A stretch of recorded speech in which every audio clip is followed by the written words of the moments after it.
Greetings, everyone. Pete Pardo here from Comic Book Users. Welcome to another episode of Inside the Cover. It's Daredevil Mania the last week or two. We've got another Inside the Cover episode for you on Daredevil, and we're going to continue right along. We started all this on issue number 142 from 1976. We've moved into early 1977. We have arrived at issue number 146. There you have the return to Daredevil of Gil Kane, right? And the return, once again, of Bullseye. So if you guys remember in issue number 142 where Daredevil fought the Owl and Mr. Hyde, that story kind of picked up right at the end of a confrontation between Daredevil and Bullseye that did not have any conclusion. So we knew we'd only have to wait a few issues for Mr. Bullseye to come back and kind of finish the job, because he obviously didn't finish off Daredevil then like he thought he would. So again, we got a Gil Kane cover here, and the team working on this one: Jim Shooter, writer; Gil Kane, artist; Jim Mooney, inker; Denise Vall on letterer; Don Warfield, colorist; and Archie Goodwin, the editor. So right off the bat, the title of this issue is called Duel, which makes a hell of a lot of sense, as you will see as we go through here. So what's Matt talking about here to himself? He's saying, can't be sure from this high up, too many people, too much noise, overloading my super hearing. Just can't clearly focus on just one voice or heartbeat, but I could have sworn I heard Bullseye muttering to himself down in the crowd. That is some pretty amazing radar hearing that he's got. That out of all the thousands and thousands of people below, that he can hear Bullseye. He knows him that well that he can make out Bullseye talking to himself amidst all this other chatter from all these thousands and thousands of people down in, New York City, Times Square, wherever the hell this is, right? I have my reservations about that, Mr. Murdock. But anyway, he goes, I was right, there he is. So, of course, there's Bullseye, not in his costume, but Matt does not want to go and raise a ruckus, so he figures, let me go down into an alley. I will change into my Matt Murdock attire. All right, so I need to ask. So now, when Spider-Man does this, when Peter Parker does this, Peter would leave his regular clothes or his Spider-Man outfit in like a little web thing somewhere on top of a building somewhere where nobody else could see it, right? But Matt just happens to go into a little alley, and all of a sudden he's dressed in, a jacket and tie and pants, slacks. And so where did he get this? Is that under his Daredevil costume? I find that kind of hard to believe. So did he hide it in a trash can? He's leaning on the trash can there. Was Matt that good that he would go bring suits and things all over New York City and hide them in trash cans? Don't the garbage men pick up the trash cans? I don't know. Logically, this makes little sense to me, but it is the 70s. And it is comic books, right? So, yeah. So what does he do? So he's following Bullseye around. Bullseye goes into a store. All right? So even though there's a chance he'll recognize me as a former Mark, I'm going to go follow him in here. So he's in a gun store.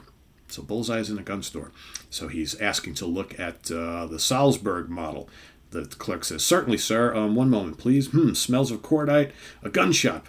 Pardon me, mister, are you sure you're in the right place? This is a gun shop, says the salesperson at the store. Because, of course, he sees he's blind. And I'm like, why would a blind guy come into a gun shop, right? Don't know. Yes, I'm here for a gift. I see. I understand. I'll be with you in one moment. Bullseye's up to something. I hear his pulse quickening. He's ignoring me, and why not? A blind man is no threat. He's reaching in his pocket. In his pocket, he can see with his radar sense. He can see the Bullseye. He's pulling out a small, round, hard object. My radar sense can see it's shaped right through the cloth. But what? A golf ball. So what does Matt do? He instantly acts, and he takes his cane, and he, as Bullseye is bringing the golf ball out, he takes the cane, and I'll show it to you in a second here, and attempts to thwart what's going on. So, of course, now he gets into this little scuffle with Bullseye. The salesperson at the gun shop goes running out into the street to get the cops. And here we go. More bodybuilding and Slim Jim ads. Snap it to a Slim Jim. Oh, yeah. So what do we got here? Seconds later. Well, I ought to break that cane over your head. All right, break it up. He attacked me, officer. That man was about to rob the store. Forgive me, pal, but if you're blind, how did you know before the proprietor did? Because he's crazy. His voice sounded threatening. Matt's just trying to come up with something. It's like, blast it, Bullseye is one of the most wanted men in the country. Why doesn't this officer recognize him? Your ID seems to be in order, Mr. Pondexter. Notice how they didn't call him Poindexter. He's using a fake name. He didn't call himself Poindexter. He called himself Pondexter. You can go if you wish. Thanks. So, and then you be quiet. There ain't no law against carrying a concealed golf ball. I ought to run you in for disturbing the peace, but since you're blind, I won't. What a nice guy. He believed that phony ID, and there's no way I can tell him who's slipping through his fingers without spilling my secret. So he goes outside after he gets a brief lecture from the cop. He's gone. No sign of him. Right, so of course then he's wandering around, he's standing out in the street, but then all of a sudden what happens? Whammo! He gets nailed by the golf ball, and he's kind of, woozy, kind of out, right? Because of course Bullseye was waiting for him. It's like, I'm going to teach that blind jerk, right, not to get involved in my business. So then we go to an apartment that's being leased by a man named Benjamin Pondexter, and of course that happens to be Bullseye. So he's sitting, and he's just kind of like, limbering up, bored, wanting to do the next thing. He's like, a scheme of the fearsome man called Bullseye, foiled by a blind man. I remember his face now, and it is a bitter irony that a man I once failed to assassinate should obstruct me now. A blind man, I still can't figure how he knew. It wasn't an important crime, I just intended to steal a particular rare pistol for my collection. I'm living pretty well off the loot I stashed a long time ago, but I'm tired of laying down waiting for a big money contract that'll never come. Since I blew my last job and then let Daredevil escape me when I had the chance to kill him, issue number 142, my rep is gone, and I'm going to get it back in a way that'll make everybody in this town tremble at the name of Bullseye. So, of course, Matt goes back to the law office, and he stumbles in. He's got, bandage over his head. He's all woozy and everything. So there's Foggy, there's Heather, and he seems to know that something is wrong with me. He goes, his radar sense is not working. So the golf ball to the noggin, basically, now he's like, he doesn't know. He's like, my radar sense, what am I going to do? So he's like, I got to figure this out. I got to find Bullseye. So, Heather's wanting to help him and, coddle him. And he's just like, nah, leave me alone. I got to go. And she's like, no, please don't go alone. Please don't go alone. And he's like, I got to go. So he knows that she's upset with him and, wants to take care of him. But he's like, nah, whatever. Got some more cool ads. I know a lot of these from issue to issue recently are fairly similar. So now we go to a television studio. Bullseye has taken over a television studio. He says, the countdown will be begun. I will wait only so long for a coward. The man without fear. Bah, where is this hero? I have offered him a challenge, a duel to the death to prove my total superiority. By now he must be aware of the price of his cowardice. These 3 people will die when I release these weighted knives. So, of course, he's kidnapped these 3 people there. He's got them tied up in chairs, and he's got these heavy knives attached to ropes above their heads. So I'm assuming if he cuts the rope, down comes the knife into their head. Boop, done. Right? So he's always thinking master of weapons, right? So he's going out on the TV. This broadcast is going all over the news and, whatever. And, of course, Matt sees it, and he's like, I got to figure out what to do here. So he goes, it's no wonder that Daredevil is hiding in terror somewhere. He barely escaped our last encounter with his... What? And he turns around. Well, there he is. So Matt has shown up, and he's going to give it his all, right? So they start fighting. Very quickly, Bullseye is getting the best of him because, remember, Matt is blind. Daredevil is blind. Without his radar sense, he's just another guy fighting, with eyes closed. He's doing the best he can, going by sight and hearing. So, of course, real quickly, Bullseye is just knocking him all over the place. So... But little by little, he's starting to feel like he's getting a little bit of his radar sense back.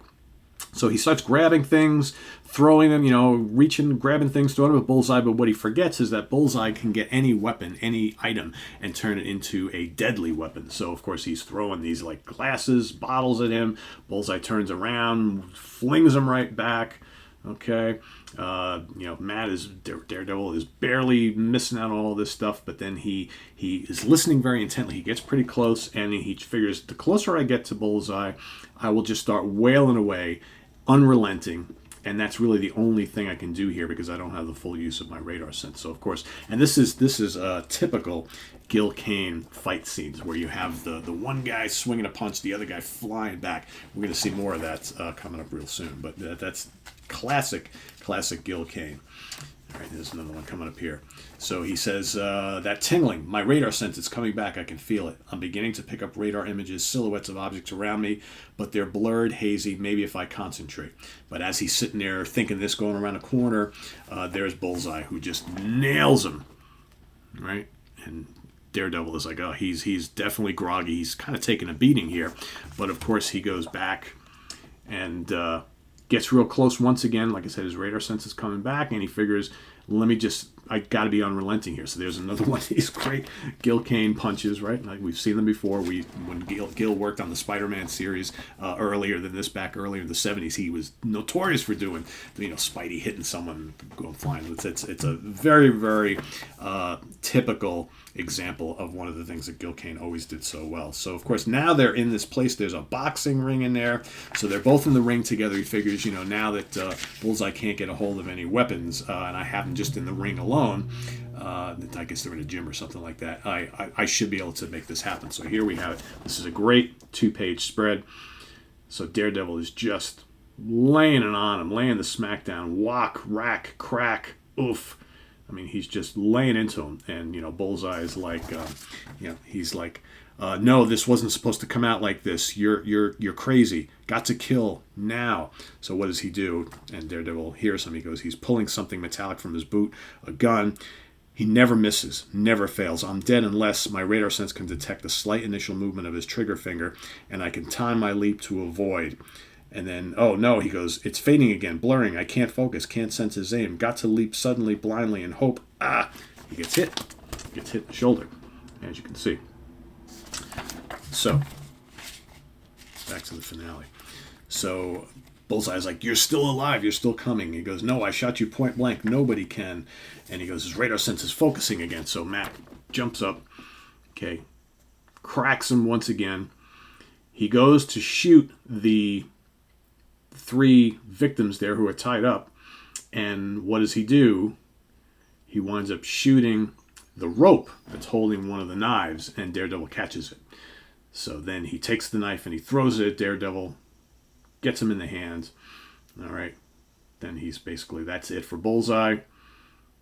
Daredevil hangs him up, calls the police, and then police show up to take Bullseye away. But, Matt's got to deal with the bullet wound, right? So more on that in the next issue, right? So next issue, guess who's back? Kilgrave, the Purple Man. It's been a while since we had seen him, right? So that's coming up in issue number 147. Stay tuned for that. We're going to be continuing on here. So thanks for watching, everybody, here on this Inside the Cover issue of Daredevil, number 146, here at Comic Book Geezers. Please make sure you subscribe if you haven't already and click on that notification bell. Also very important that you do click the like button. That helps a great deal in YouTube sending this video out into the algorithm, reaching people that have never checked out Comic Book Geezers before. So the more likes we get, the more comments we get, the more YouTube sends these videos out. So even if you just want to say hi in the comments, love that issue, going to check out that issue, love Daredevil, don't like Daredevil, a comment really works. So please put your comments down below. Please hit that like button. We greatly appreciate it. And thanks for watching this episode of Comic Book Geezers. See you real soon here on the show. Wild Bill and myself will be back on the next episode. So stay tuned for that and a lot more. I am Pete Pardo. Stay tuned for more Comic Book Geezers. Have a good one, everybody. Bye-bye.